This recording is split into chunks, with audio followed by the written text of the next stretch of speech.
Florent Pagny avait annoncé qu'il allait mieux et il l'a prouvé en débarquant dans l'émission The Voice ce samedi 27 mai pour chanter sur scène. L'artiste qui se bat contre un cancer du poumon a alors suscité beaucoup d'émotions, notamment chez Vianney qui en a été bouleversé. Je reprends du poil de la bête. La chimio est derrière moi donc, dès que les produits chimiques s'éloignent, ça devient plus sympa et à la fin tu te dis que si est bon, tu vas pouvoir recommencer à chanter, se réjouissait Florent Pagny il y a encore quelques jours dans Télématin. Le chanteur qui lutte depuis plus d'1 an contre un cancer du poumon annonçait même pouvoir entamer sa tournée très prochainement. Mais pour sa première scène, Florent Pagny a choisi The Voice. En effet, l'artiste de 61 ans a créé la surprise lors de la demi-finale du télécrochet diffusé samedi soir mais enregistré dans les conditions du direct quelques heures plus tôt en débarquant en plateau. Florent Pagny a rejoint les 8 demi-finalistes dès le début de l'émission, lorsqu'il interprétait Chanter, l'un de ses tubes. Non seulement les talents ont été hallucinés par sa présence mais ce sont aussi ses amis Amel Bent, Zazie, Big Flo et Oli et Vianney qui ne s'y attendaient pas du tout.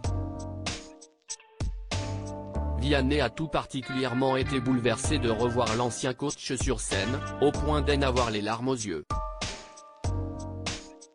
C'était la surprise absolue, personne n'était au courant, a assuré Nikos Aliagas après leur prestation.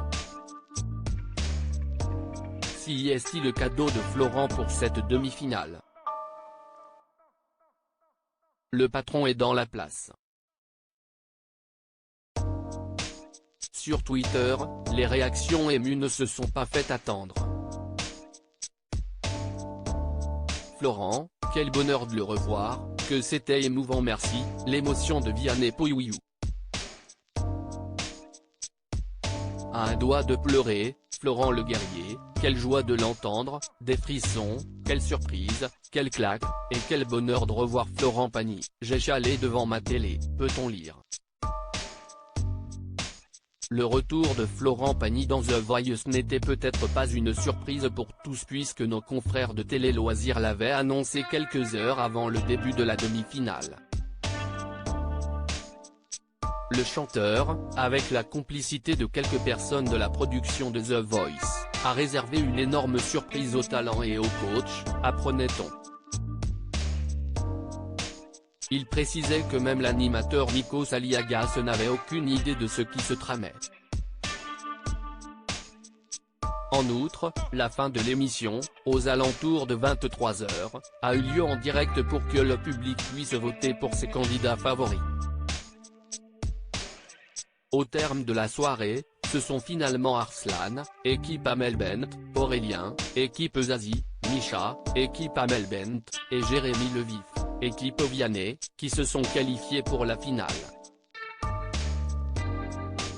Big Flo et Oli sont donc privés de talent pour terminer l'aventure, leur toute première. Du côté des audiences, la demi-finale de The Voice a réuni 3,04 millions de personnes en moyenne selon Pure Média.